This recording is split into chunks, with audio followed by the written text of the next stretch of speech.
watch it. It's such a great team. Oh, the huge, yeah. Well, they beat us on Thursday, so. Might be the highlight. And the love right now. Could be last week. Yeah. That's why I say it was my first time. Yeah. Last week I was up here and then coming in here and No ceremony? Break champagne? Right. Bigger. I'm office space. You're like, it's not big enough. And it's just like probably. Yeah, exactly.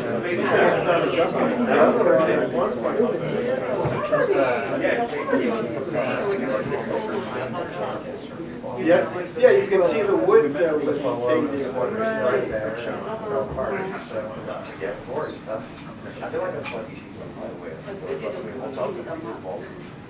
Yeah, come on.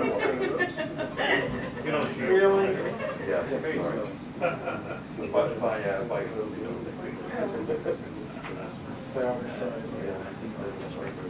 That means, okay, 125.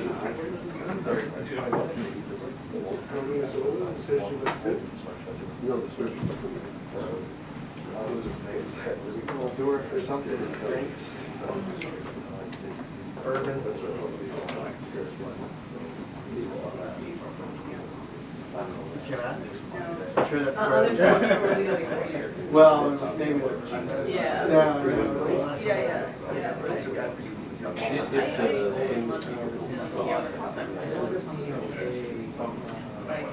I've never. Actually, the blue is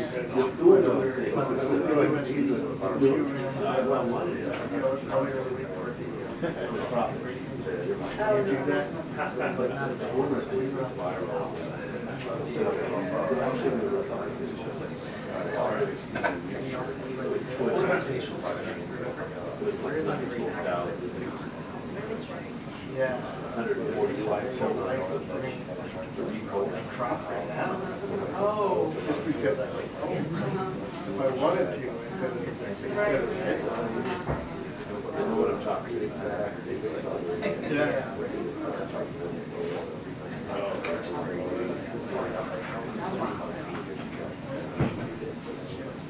Oh.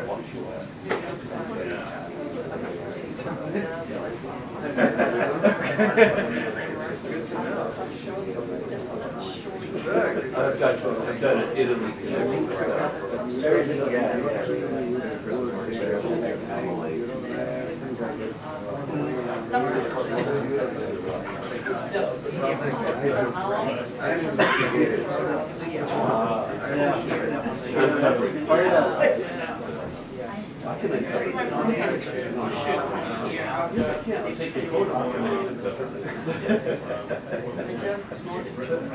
Yeah, I know how to do that.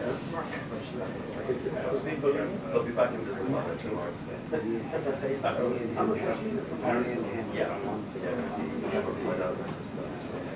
It's not even close.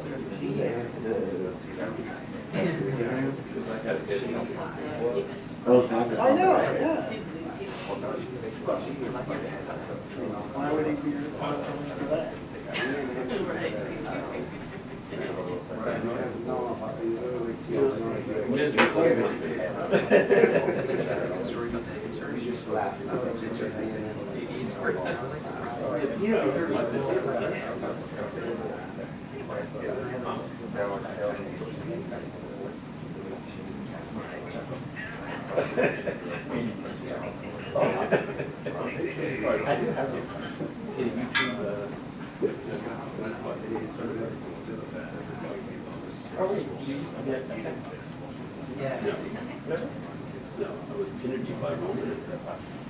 I mean, but they had their masks on. So Attention, the press briefing will begin in 2 minutes. The press briefing will begin in 2 minutes. Thank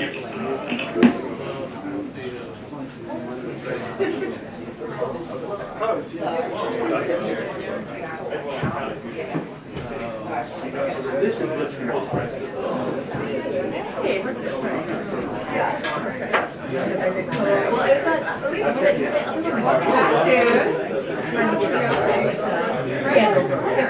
Just like slide right in. Yeah.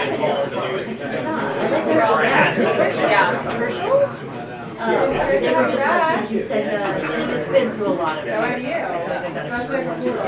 It's been around a long time. But they just Yeah, definitely. How are you doing? Hi, look at you. How are you? But that was actually this entire Europe.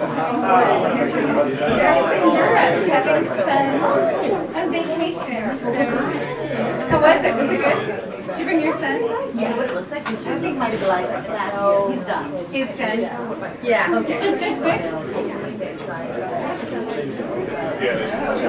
So.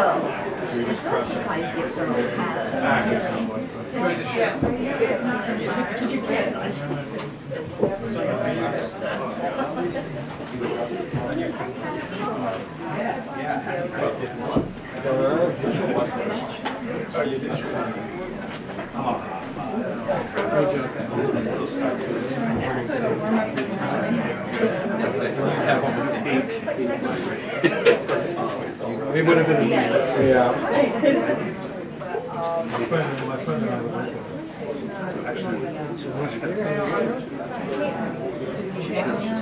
Wait, am I on? It's right on.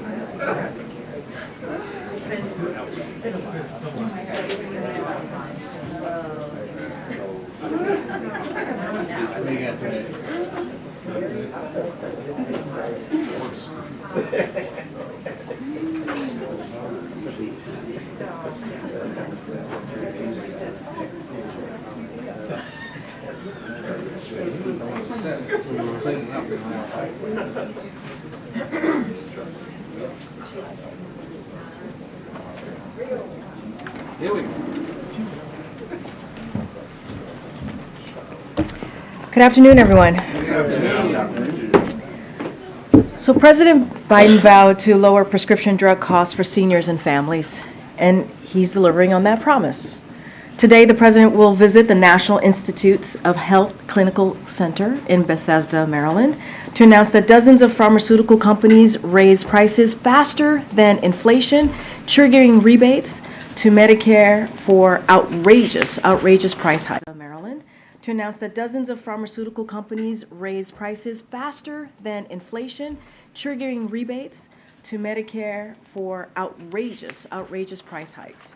Thanks to the Inflation Reduction Act that every single congressional Republican voted against, we've taken steps to cap the cost of insulin at $35 for seniors, allow Medicare to negotiate lower prescription drug prices, and lock in $800 per year in health insurance savings for 15 million Americans. The Biden-Harris administration is also continuing to use fair pricing clauses to keep prices low for new treatments created with taxpayer dollars. Our work is not done. President Biden remains focused on making sure families can access the medicine they need at affordable prices. And you'll hear directly from him shortly. Now today we remember the 26 souls who lost their lives at Sandy Hook Elementary 11 years ago. 20 first graders were mercilessly gunned down with a weapon of war.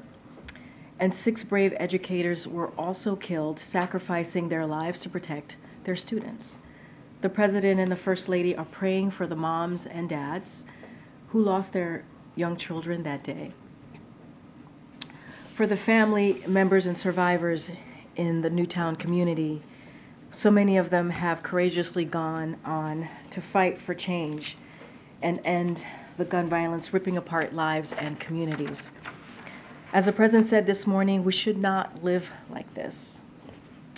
This administration is doing everything it can to stop the epidemic of gun violence, but we need Congress to act. We need Congress to act. We need universal background checks. We need a national red flag law. And we must ban assault weapons like the one used to kill these innocent children. Looking ahead to next week, I have 2 pieces of news to share. On Tuesday, December 19th, President Biden will travel to the National Cathedral here in Washington, D.C. to deliver remarks paying tribute to Justice Sandra Day O'Connor at her funeral service. Justice O'Connor dedicated her life to public service and a relentless pursuit to strengthen our democracy by finding common ground, reminding all Americans that there is far more that unites us than divides us. And on Wednesday, the president will travel to Milwaukee, Wisconsin to discuss how Bidenomics is creating a small business boom, lowering costs for hardworking families, and building an economy from the middle out and bottom up. He will also discuss how, under this administration, Americans have filed a record 14.6 million new business applications, including 178,000 in the state of Wisconsin. With that, the Admiral is back in the briefing room to give you an update on what's happening in the Middle East and take some questions. Afternoon, everybody. I think, as you all know, National Security Advisor Jake Sullivan is in the Middle East for discussions about the conflict in Gaza. Since arriving, he's had a chance to meet with Saudi Prime Minister and Crown Prince Mohammed bin Salman in Riyadh, where they discussed a range of issues, including work that was already underway between Saudi Arabia and the United States over recent months to work towards a sustainable peace between Israelis and the Palestinians, as well as to increase the flow of food, water, medicine, and fuel into Gaza. In Israel, Jake had the chance to meet with Prime Minister Netanyahu and members of his war cabinet. His message was consistent. The United States will continue to support Israel in its fight against Hamas, and we will continue to do everything we can to help broker another pause so that the remaining hostages can be reunited with their families. As I said yesterday, Yahya Sinwar and Hamas started this war. They can end it right now by letting those people go, by ordering their fighters to lay down their arms, and by turning in everyone responsible for the October 7th attacks. Jake also discussed the next phase of Israel's military campaign, and he asked hard questions, as we have been doing, about what all that could look like. Of course, Jake also discussed efforts Israel is now undertaking to be more surgical and precise in their targeting, and efforts that they are taking to help increase the flow of aid. This is Jake's second visit to Israel since the conflict began, and it's part of our ongoing engagement with both Israel and our regional partners. He'll remain there tomorrow, and we'll provide more details and readouts of his meetings and engagements then. If I could turn to Ukraine. Today, Vladimir Putin, in his annual press conference, doubled down on his goal of conquering Ukraine and subjugating its people. Nearly 20 months after he launched his brutal and barbaric invasion, Mr. Putin said today that his aggression in Ukraine will not end, and there will only be peace, quote, when our goals are achieved, end quote. We all know what that means.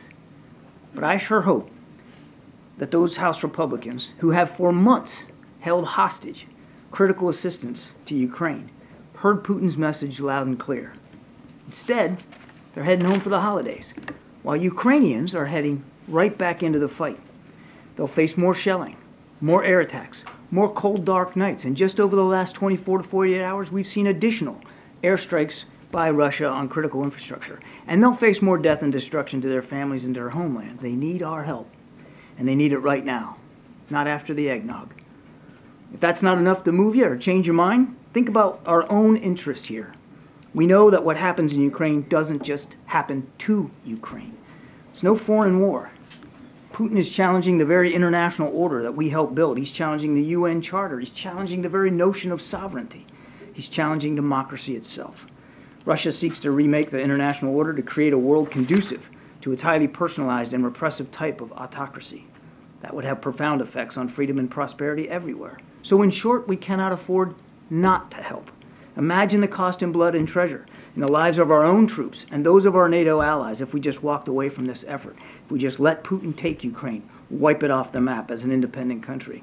As President Biden has said, we know from history that when dictators don't pay a price for their aggression, they just keep on going. And make no mistake, Putin is not the only. He's not the only one watching what's going on here and how this plays out. Other nations, friend and foe alike, will certainly learn lessons from our ability here to stand up or our inability to stand up. Inaction is action too. It's well past time for us to act in defense of our national security interests. Now, just quickly, I think today you also saw we announced joint treasury and law enforcement actions against a notorious transnational criminal organization, Malas Mañas, engaged in the smuggling of people and illicit fentanyl into the United States from Mexico. This is part of the administration's ongoing efforts, coordinated with the government of Mexico, to tackle the global threat posed by the scourge of human smuggling and drug trafficking into the United States. Specifically, Treasury issued sanctions against this notorious transnational criminal organization and 2 human smugglers associated with this organization under the President's 2021 executive order, which targets those involved in global illicit drug trade. Separately, the Department of Justice also unsealed a combination of human smuggling, money laundering, and drug trafficking charges against 5 individuals, including the head of Malas Mañas. And today's actions, of course, were based on a joint investigation by DHS's Homeland Security Investigations and the Drug Enforcement Administration. Thank you. Admiral, Israel's Ministry of Defense said that the war will last several more months, or that it will take several more months to defeat Hamas. Does the U.S. find that timeline acceptable? This is consistent with what they've been saying since almost the very beginning, that this could take some time, and certainly they've talked about it in terms of months. There's nothing new there. That's very consistent with what they've been saying. And then separately, a senior Israeli diplomat is saying that the country will not accept a 2-state solution.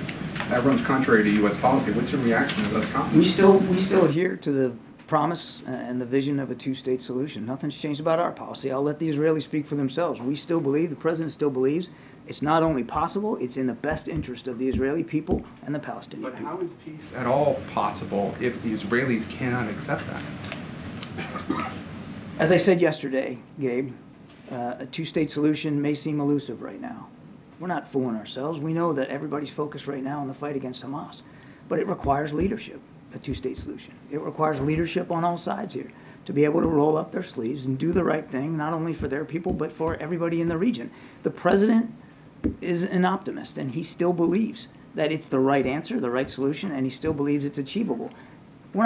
Nobody thinks we're going to pull a rabbit out of a hat here and get to it tomorrow, especially while they're in a fight for their lives right now. But it doesn't mean we're going to give up on the efforts. And just one more thing, and then I promise I'll shut up.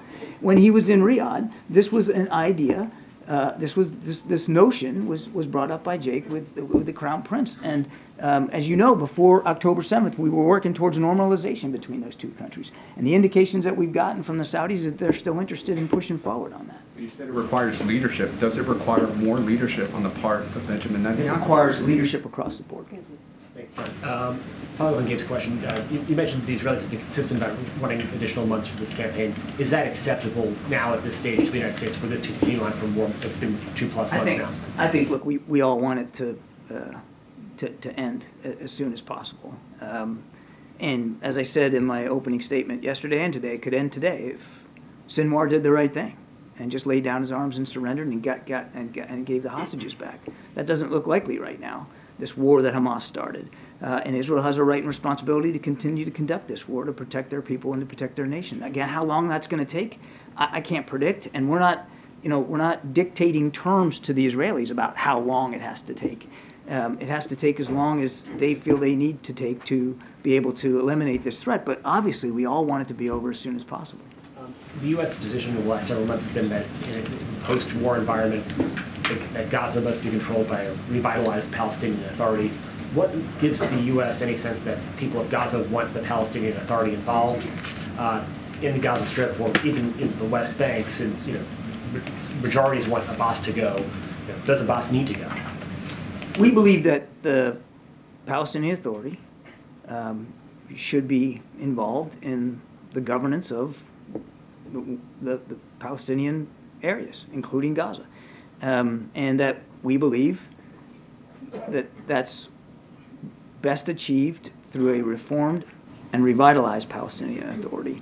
We're not, again, dictating who's in charge, but we do believe that there needs to be a regional effort, an effort that we're willing to participate in to help the Palestinian Authority become reformed in such a way that they can manifest themselves in terms of governance of Gaza. And then lastly, yesterday you suggested that Jake was going to be talking about new humanitarian aid corridors in Gaza, and said you might have some news for us today as well. You have an update on that. Just one more time on the timing here. I understand, obviously, you want this to end as soon as possible. Everyone does, but there are reports that Sullivan told Netanyahu that Israel has to end this current phase of fighting in weeks, not months. Is that part of the message that he's delivering? I'm not going to divulge private conversations that we've had and will continue to have with the Israelis. Obviously, one of the things that Jake did talk to him about was progress in the war and where the Israelis think it's going to go. He did talk about possible transitioning from what we would call high-intensity operations, which is what we're seeing them do now, to lower-intensity operations sometime, in the near future. But I don't want to put a timestamp on it. I think you can understand that the last thing we'd want to do is telegraph to Hamas what they're likely to face in coming weeks and months. And I know this came up yesterday, but I just want to be clear. Does the administration agree that indiscriminate attacks are prohibited under international humanitarian law? If attacks obviously are not done with due concern to civilians, then obviously that's a deep concern. But you have stressed that the president, speaks for American foreign policy. He has said that Israel is engaged in indiscriminate bombing in Gaza. So then, wouldn't it stand to reason that this is a violation? I've answered that question I don't know how many times yesterday. I have nothing more to add on that. The president was referring to concerns that he has and that we have, that we know the intent is there by the Israelis to limit civilian casualties and damage to civilian infrastructure, but sometimes the results don't always come out that way. That's what he was referring to. But you keep stressing their intent, that it's Israel's intent to minimize civilian casualties, but that intention isn't what we're seeing on the ground right now. By the president's own admission, they are bombing indiscriminately. So are you saying that their intent is somehow more important than the result? Both are important. I mean, obviously, the most important thing is the results and outcomes, but it has to be driven by a sincere intent to limit civilian casualties. So both are important.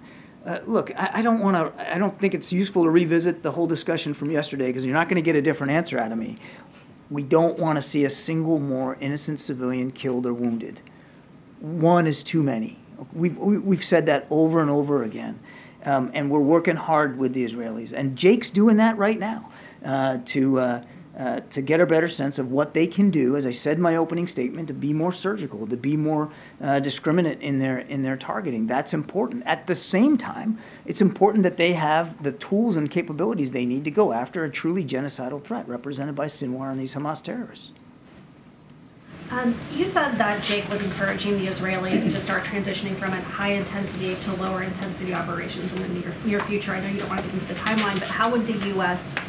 Describe low-intensity operations? I think that's best left to our discussions with the Israelis and for the Israeli Defense Forces to describe. This is something that they have said they're going to do, and they'll do it in their due course. But again, I don't want to get into too much detail here from this particular podium about that. And if they weren't to transition into those lower-intensity operations in the coming weeks, would the U.S. reconsider its support for Israel at this point? That's a great hypothetical. I'm not going to engage. And then you also said that the U.S. remains committed to trying to get back to the table to broker a potential pause to get these negotiations, to get hostages out. But the Israeli government called off a trip by the head of the Mossad to travel to Qatar to restart these hostage negotiations. The war cabinet saying that they felt conditions are not right. Does the U.S. agree with that assessment? We're still working by the hour to try to get a pause back in place so that hostages can get released. I'll let the Israelis speak to their negotiators and where they are and what they're going to focus on. I can tell you one of the things Jake's doing in the region. I mean, if you need proof that we still want to see a pause, just look at where the National Security Advisor is today. I mean, we are engaging at all levels to try to get that back in place, and we still believe it's possible.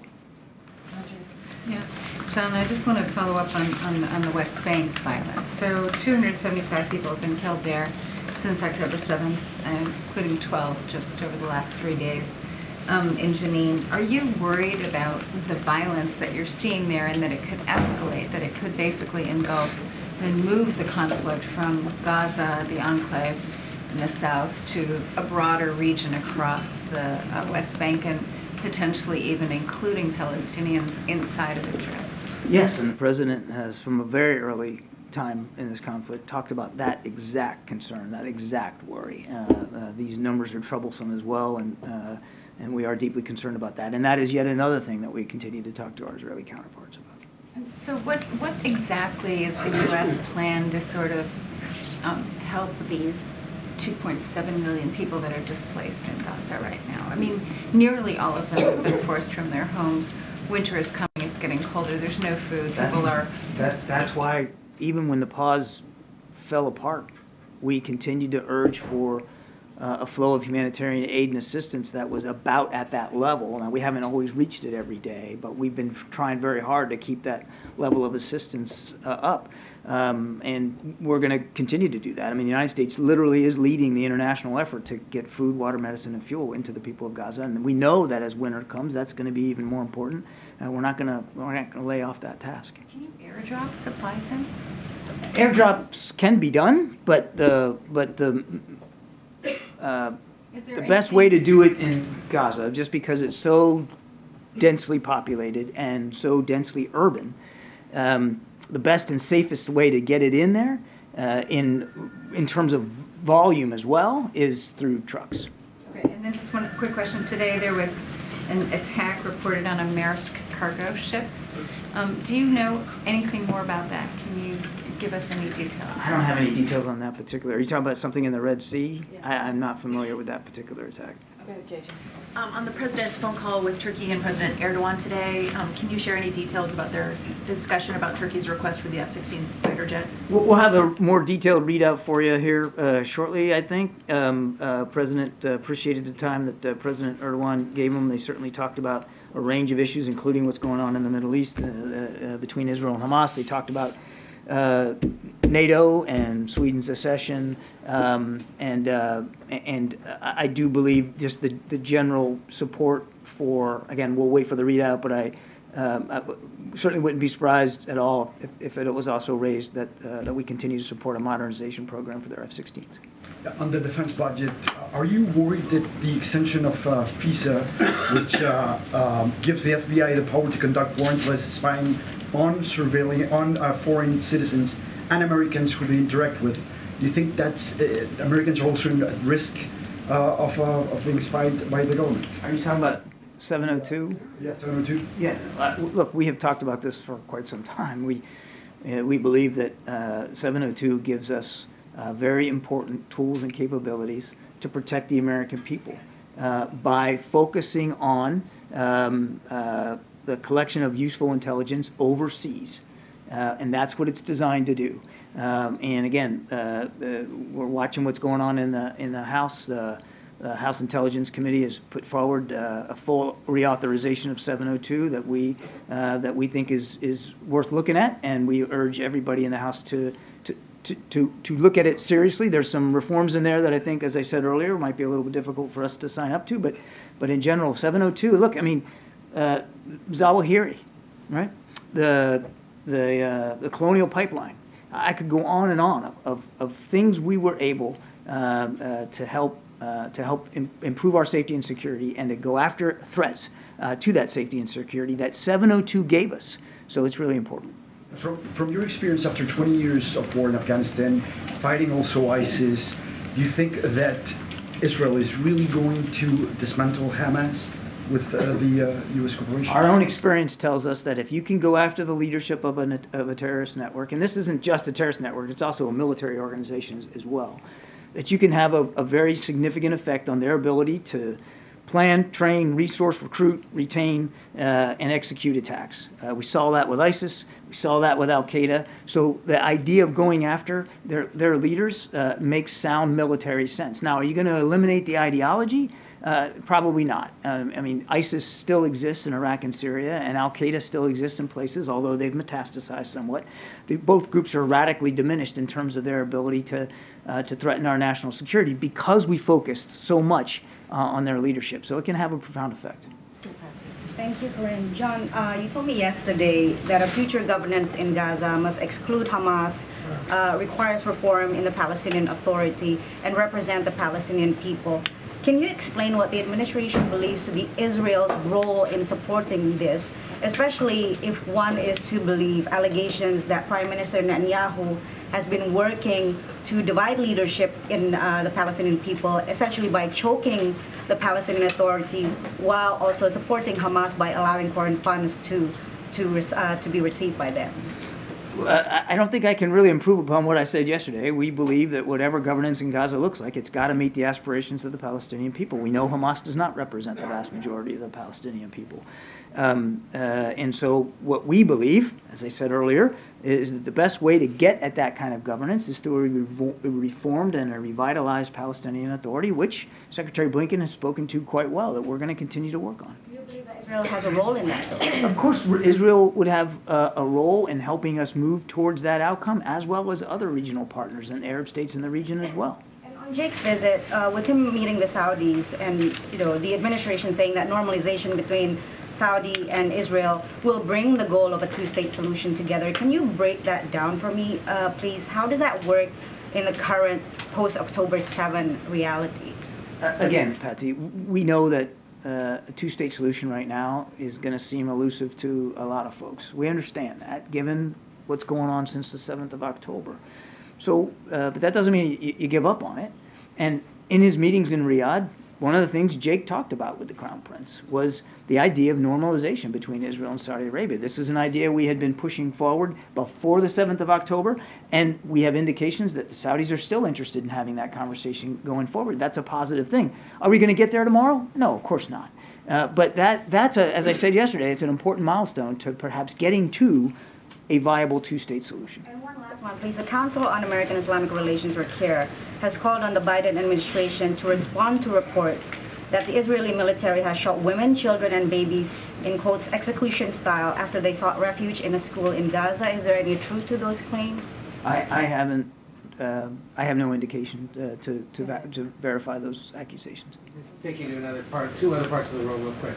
In that marathon news conference, Vladimir Putin said that Moscow and Washington are in fact in contact over the fates of Evan Gershkovich and Paul Whelan, which is different than what has been said by you and others here about the request to get them back being rebuffed. He said, we have not refused to return our Wall Street Journal colleagues. So what is the status of talks between the U.S. and Russia in terms of those two? Well, he's right that we continue to talk to Moscow about getting Evan and Paul home where they belong. That those discussions are ongoing, and they're ongoing actively. I'm not going to detail them from here. He's absolutely wrong that his government did not rebuff a serious proposal. There was one put forward, and they rebuffed it. He's just wrong, flat out. One other thing in this hemisphere, how is the White House monitoring today's talks between Venezuela and Guyana over what could become a minor land war in South America? There's no reason for it to ever get to that point, Ed. We're watching that very, very closely. We know that the history here goes back to the late 1890s here, an arbitration that was done to sort of set that boundary. We believe that arbitral award should be respected. We don't want to see this come to blows. There's no reason for it to, and our diplomats are engaged in real time on this. Is there anyone down there for those talks? Or I don't know that we're participating in the talks, but our existing diplomatic structure down there is involved. Thanks, John.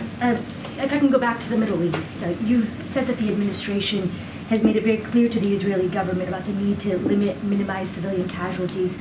Is it your sense that the Israeli government is heeding that advice, and can you give us some clarification on how you make that assessment? We talked about this a little bit yesterday. Happy to revisit it. We have seen them be receptive to those messages. We have seen them act on those messages in terms of the scope and scale of the ground force that they used to go into North Gaza, much reduced than what they had originally planned. We saw them beginning to rely less on airstrikes.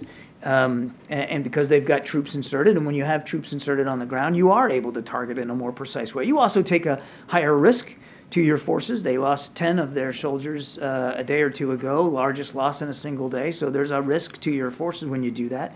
And we've also seen them, as I've said before, telegraph their punches a little bit by publishing a map online in southern Gaza of where people can go and where they can't go. They've also opened up humanitarian corridors from the north to the south. Again, at our urging, that doesn't come without risk as well. So, and by the way, they agreed to a week-long pause in the fighting. A week-long pause that saw no civilian casualties because there wasn't fighting going on. And of course, that week-long pause potentially allowed Hamas to regroup, re-equip, restore themselves. So they are taking steps. Jake's message to them is obviously gratitude for the steps they're taking, but also to continue to urge them to take more, because we want to see them be more precise, more surgical, more deliberate, more cautious going forward. In the back. Admiral, I'm wondering if you can explain to us why the administration is slow walking the transfer of rifles, M4s, M16s made in the U.S. to Israel. I'm going to have to refer you to the State Department to speak to that. That's their purview. John, why would somebody around here leak that the vice president is upset with the president about Gaza? And that's a great question, because I just, I mean, if I could answer a question why somebody would leak, I mean, that would make me pretty smart and a lot smarter than I am. Let me just give me a second here. You've seen us officially and on the record, not in a leak, refute the basic premise of the story, that there's some sort of daylight between the vice president and the president. I found the headline of the story interesting, that the vice president is pushing the White House to, you fill in the blank, XYZ. Last I looked, the vice president is part of the White House. She's part of the team. And if she wasn't offering her advice and counsel to the president on innumerable issues, that would be a story. Her job is to provide advice and counsel to the president. So she does want President Biden to show more concern publicly for humanitarian damage then in Gaza. I think we've already pushed back on the premise of the story that there's some sort of daylight between her and the president.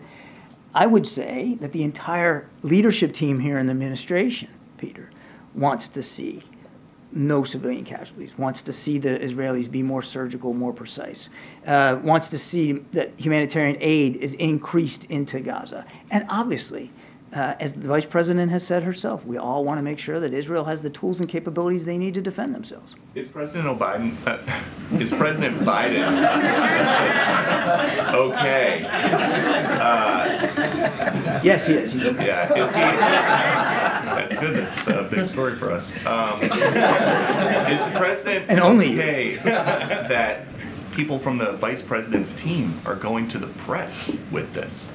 The president is comfortable and confident that in Vice President Harris he has a real teammate and a significant leader who understands the foreign policy direction that he's trying to take this country and our leadership on the world stage, and is candid, forthright, educated, smart, and willing to tell him exactly what she thinks. I'm not going to talk about what her advice and counsel is to the president. I would just tell you that the entire leadership team here all understands the importance of making sure Israel is more precise, more cautious, and more deliberate in their targeting, even as we are sure and certain that Israel continues to need our security assistance and support to go after Hamas. Thank you, Karine. CNN is reporting that according to U.S. intelligence assessment, that nearly half of the Israeli munitions dropped on Gaza are imprecise, what they call a dump bomb. Does this support what the president said yesterday, that the Israelis are using indiscriminate bombing in Gaza? What's your reaction to that? I cannot confirm the reporting of that. I'd refer you to the Israeli Defense Forces to talk about the types of munitions. I would refer you to the Israeli Defense Forces to speak to the types of munitions that they're dropping and the strikes that they're conducting. I've said, I don't know how many times here, I'm not going to armchair quarterback every single strike and every single attack that they conduct.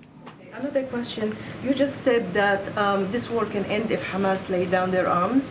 Hamas political wing in Qatar indicated today that they will be willing to be part of the PA. Is this acceptable to end the war? Is this acceptable to the U.S.? What needs to happen to end the war today is the conditions I just laid out. And there's 3 of them, and they're not that difficult.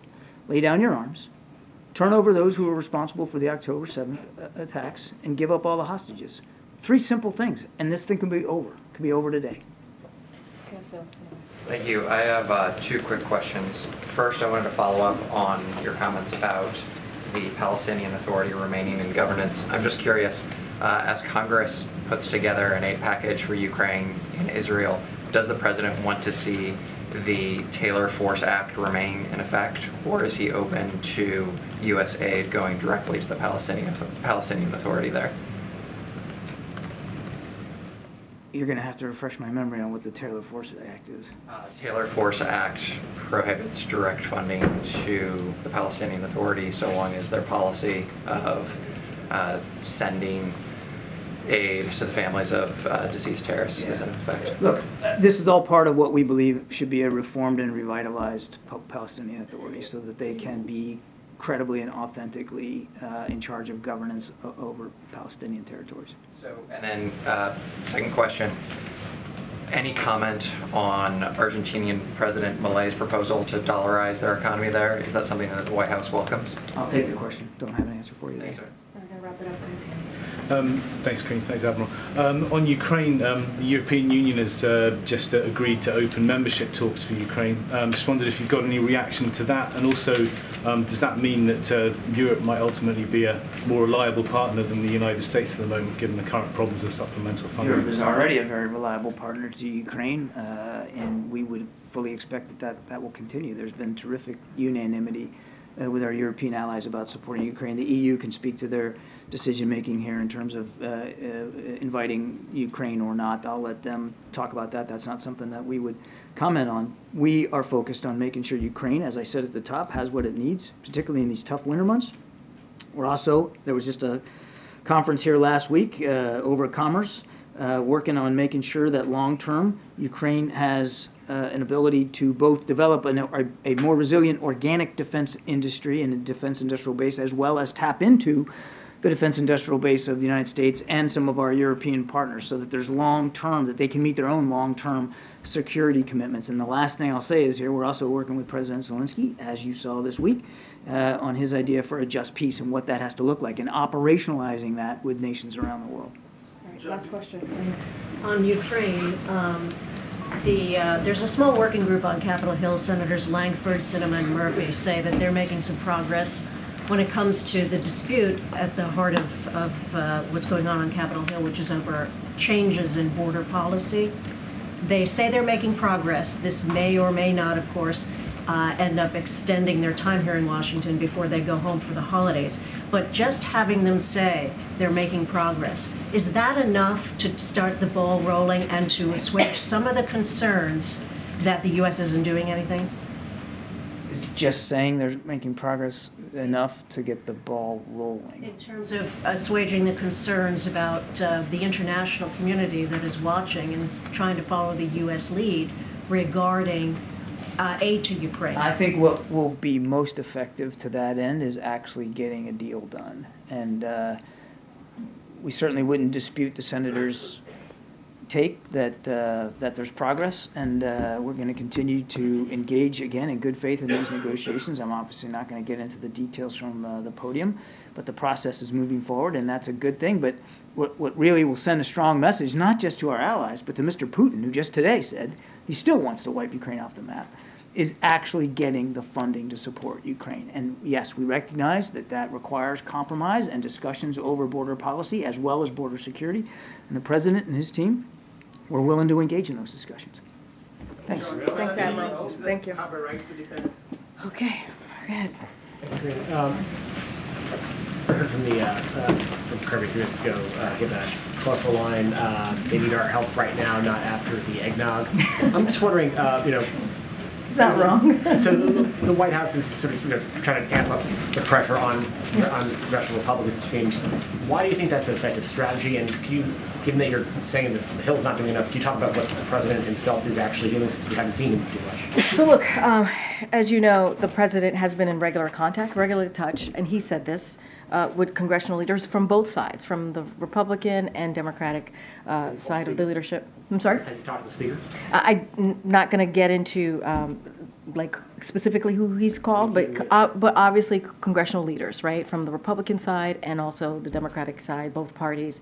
And as you know, staff has also been on the Hill. Our staff has been also, his staff has been also on the Hill negotiating on his behalf, and they met on Tuesday. They met again on yesterday, and we believe it's going in a productive place. We believe it's heading in the right direction. We believe that that conversations, that fact that it's continuing, it's encouraging, and we're seeing progress. And that's because, obviously, of the president, we believe, continuing to certainly negotiate, have those conversations. And this is a president who knows how to negotiate.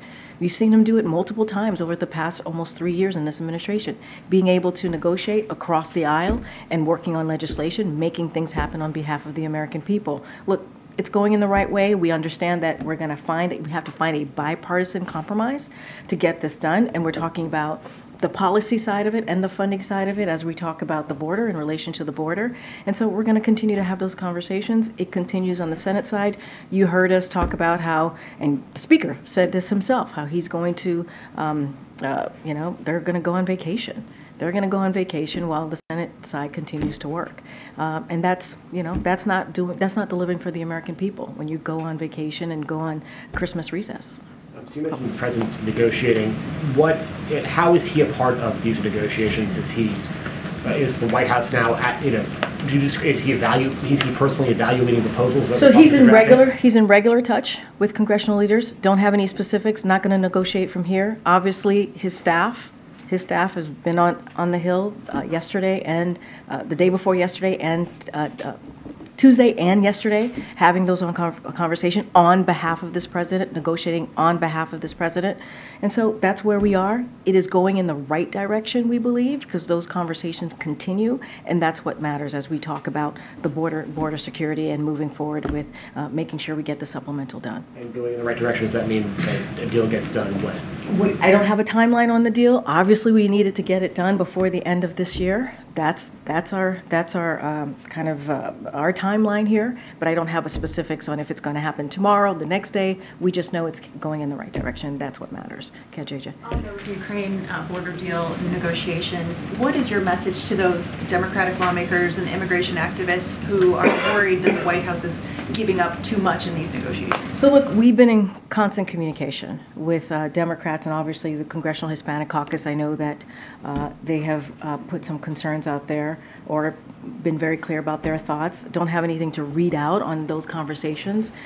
Look, here's what the president believes. He believes we need to fix what's happening with the broken immigration system. He believes that needs to get done, that needs to get fixed, and he's willing to find a bipartisan compromise to get that done. And that's the direction and that's the path that we're taking to try to figure out how do we fix this broken immigration system, something that he has been really talking about since day one with his comprehensive immigration legislation that he put forth.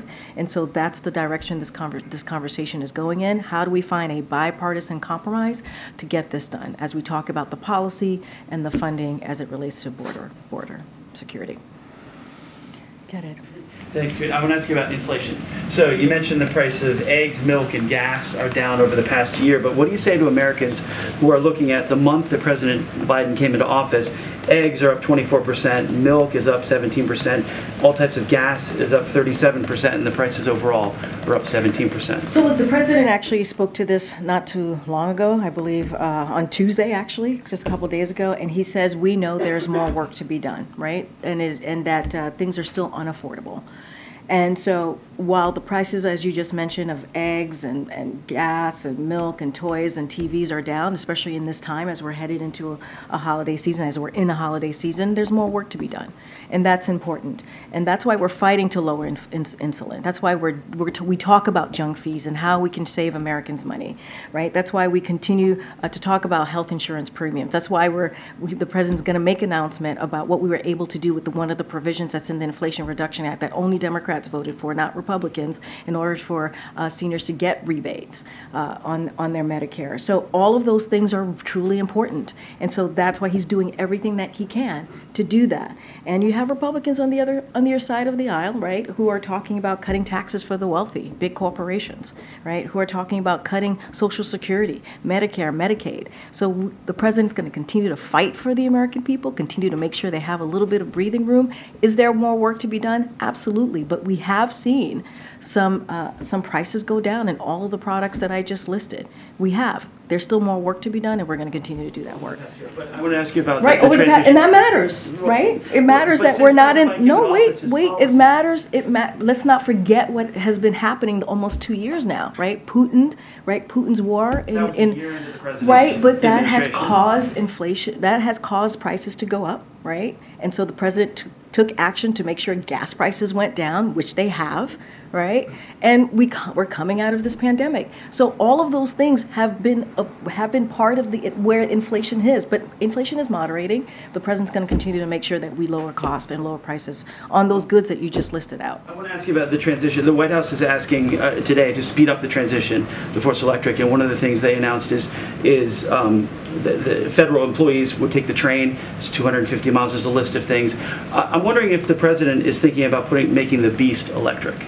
So that's certainly a question for GSA and service, Secret Service, obviously, but we are committed to boosting public and private access to electric vehicles, and today's announcement would save taxpayer dollars and help tackle the climate crisis, but as it relates to the Beast, that's something for GSA and Secret Service to speak to. Members would take the train? I would refer you to GSA and also the Secret Service as it relates to the Beast and any other questions. Go ahead, Zola. I know you said ledge affairs in different parts of the White House are involved in the negotiations on the Hill, but who's the highest ranking White House official that's physically on Capitol Hill? Look, you're talking about the OMB director, conversations with members on the Hill. You talk about OLA, Office of Ledge Affairs. You have Shawanza, right, who runs that. You talk about the president's senior advisors. There have been a lot of people involved, and all of those folks have the trust in the president to get this done and to do these negotiations. Remember, we have done negotiations multiple times here and have gotten things done for the American people and many times in a bipartisan way. So that's what's important, that the president has a team that he trusts that has done this before in the past 2 years, even more, and getting these bipartisan kind of compromises done. And so he entrusts in that whole entire team to get that done. And sometimes it's Jake Sullivan, sometimes it's Shalanda Young has obviously been involved in this more consistently, and OLA and others. But that's how it works. We work as a team, we work as a unit to get things done on behalf of the American people. Has his chief of staff been in the room on Capitol Hill for these? Look, I'm not going to start listing names, but obviously his senior advisors have been very, very involved in this, and has the chief of staff. Yes, I can say the chief of staff has been involved, but again, he has a team of folks who have been critical component of getting this done and having these conversations. Just to clarify, he's been on Capitol Hill? Not everybody's been on Capitol Hill. People have picked up the phone, have conversations. People, members of leadership in Congress call on this side wanting to talk to maybe the chief of staff and others who are part of this, the president's team.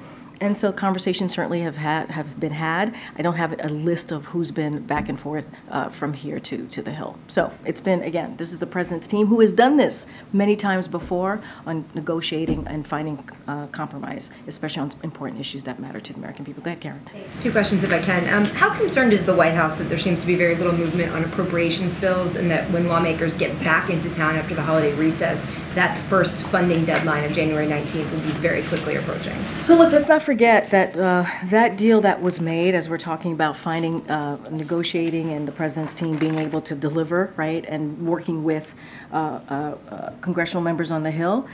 One thing that we want to be really clear, like House Republicans should respect, right, that bipartisan budget agreement that was made. This is 2/3 of House Republicans voted on that bill, right, and it got bipartisan support obviously from the House and from the Senate, and it is now law. It is something that they passed it out of the House, out of the Senate. The president signed it into law, and it is the law of the land. It is still in effect. So that should be honored, and that certainly it should be that full agreement. They should abide by that full agreement.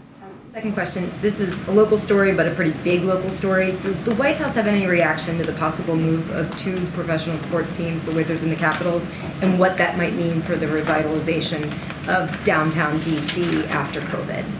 So I'm going to be very careful. They're private organizations, so don't want to comment on private organization. But what I can say more broadly, and I know you all are aware of this, that the White House Chief of Staff, Jeff Zients, sent a memo to cabinet secretaries earlier this year on the importance of returning to the office. So I'll let DC government speak to its plans for downtown, but the White House has called for federal agencies to aggressively execute plans to return to work and to return to the office. So that's kind of how we've done our part here on the federal government, but as it relates to private organizations, I'm just not going to comment on their decisions here.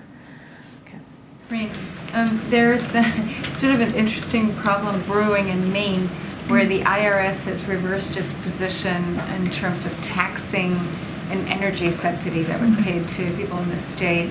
It's not a huge amount of money, but it is really a frustration for the people there who are angry about what they say is a sort of a switch in position in the IRS. Have you had any contact with Maine about this? And is there anything you can say? Certainly I would refer you to the IRS on that particular question. I saw some of the reporting. I haven't had a chance to talk to the team about this particular situation in Maine, so I would have to go back to the team and ask them that question. But in the meantime, I would certainly refer you to the IRS on this. And then I just have a question on this ongoing question about inflation and how Americans feel about prices.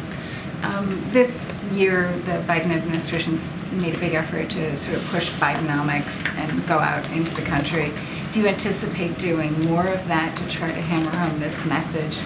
And is there, especially sort of in some of the bigger categories, rental, is there anything that you can do short of, or in addition to what's already being done to just alleviate pressure for Americans feeling the sustained brunt of this prices? So inflation is coming down, It's but moderating. prices are still high across the board. I totally understand that. That's why the president said himself, things are still unaffordable, right? That's what he said just recently, just a couple days ago on Tuesday. And he said he's going to continue to do the work to make sure that we lower costs for the American people, which he has done. We've talked about gas prices. We've talked about the products that people, whether it's a grocery store or a TV or what have you, to make sure that costs go down. We talked about junk fees, where he's going to talk about these rebate as it relates to Medicare. And Inflation Reduction Act is so important in that vein, right? And the things that it's been able to do to lower cost. Look, as it relates to Bidenomics, the president, I just announced at the top of the briefing, he's going to go to Milwaukee. He's going to talk about Bidenomics, investing in America, what Bidenomics has done for the American people coming out of the pandemic. We can't forget what happened when the president walked in. We saw literally the economy at a tailspin. And so the president has been working every day to get the economy back on its feet, make sure that we're building a middle class from the bottom up, middle out, and that's what you've seen him do. And the data shows, as you just mentioned in your question, inflation is moderating. And you see jobs created at more than 14 million jobs. Unemployment is at under 4%. All of those things is part of Bidenomics, and you will certainly hear the president talk more about that over the next couple months as we finish out certainly the year. Okay, Stephen. A question on Ukraine and then one on the impeachment inquiry. On Ukraine, President Zelensky told Speaker Johnson that additional U.S. funding wasn't so urgent, that it could perhaps wait another month or two. The White House has been communicating this is a much more urgent matter. Could you explain the disconnect? I don't think there's a disconnect. We've said by the end of the year, we would be in a place where we wouldn't be able to help Ukraine. We would be running out of funds. I talked about this. I think Karen asked me a question about how much of the funding is left. I talked about it being about $1 billion left.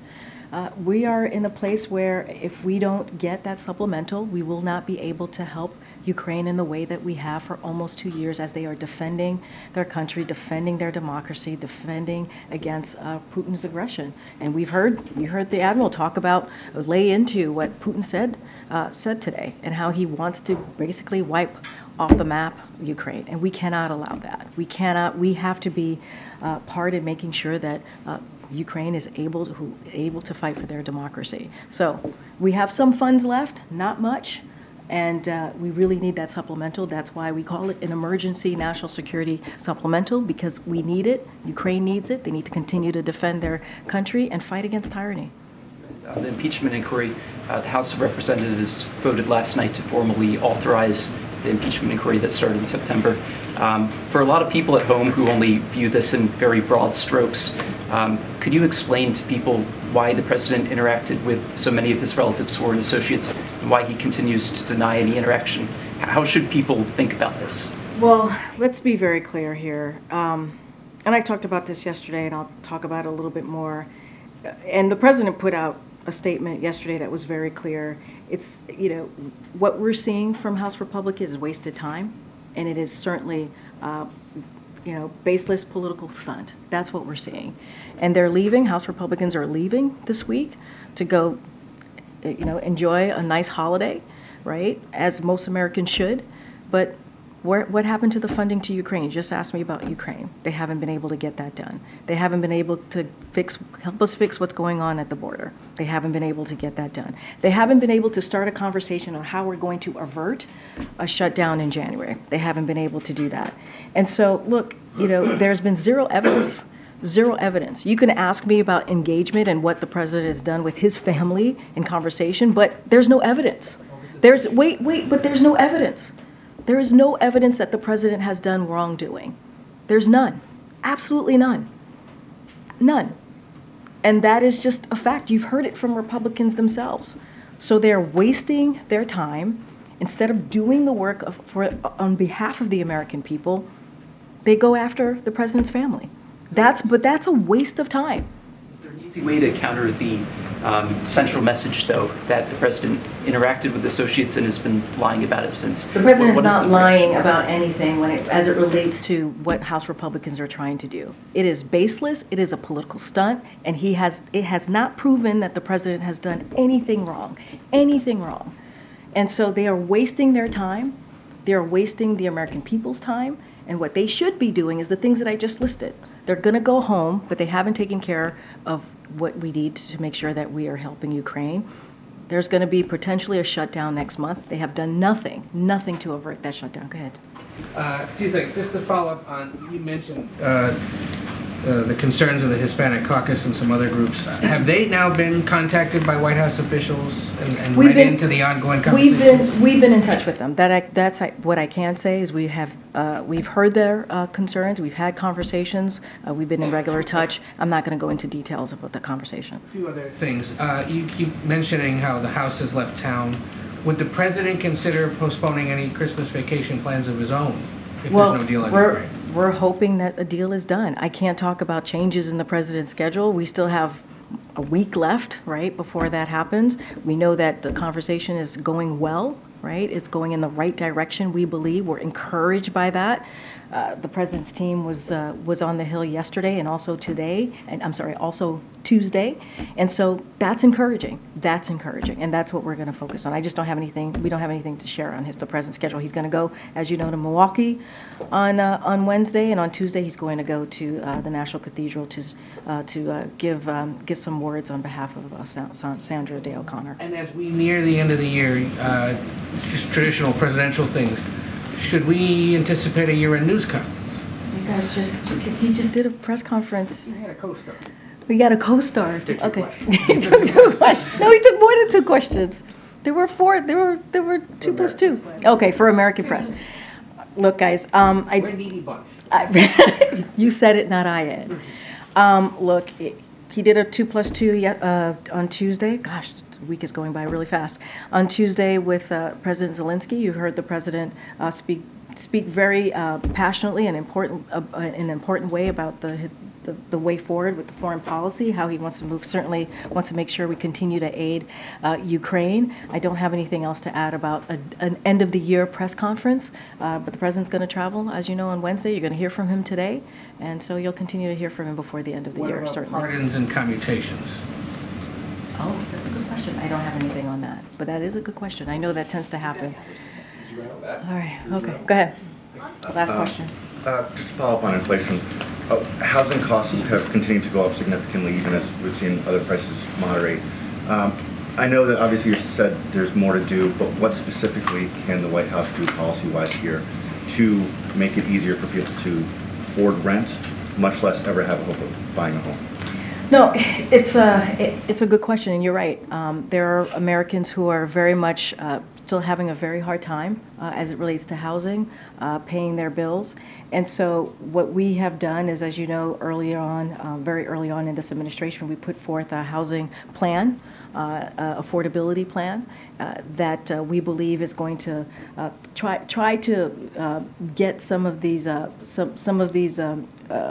families to get over those hurdles, and we're talking about thousands of families, and we still need to do a lot more work on this, but we certainly have put forth a plan to make sure that we address some of the concerns, and that's why lowering cost the announcement today, the announcements that we've made on junk fees, the announcements that we have made on lowering costs when it comes to gas or eggs and products like that and TVs are all important for Americans. But you are right, there's still more work to be done. The president has said this.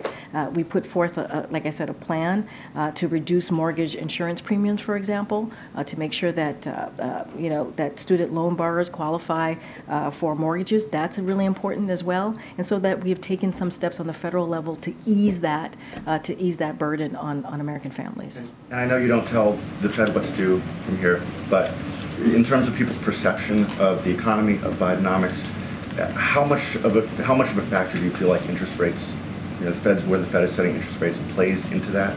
I'm going to be really careful because even speaking on that is speaking on the Fed. It is, as you know, an independent agency, going to be super mindful on that. They make their own monetary policies, so I'm just not going to speak to that. But obviously, we are certainly understand that there's more work to be done in lowering cost. But I'm not going to speak to the Fed's policy, monetary policy. Thanks, guys.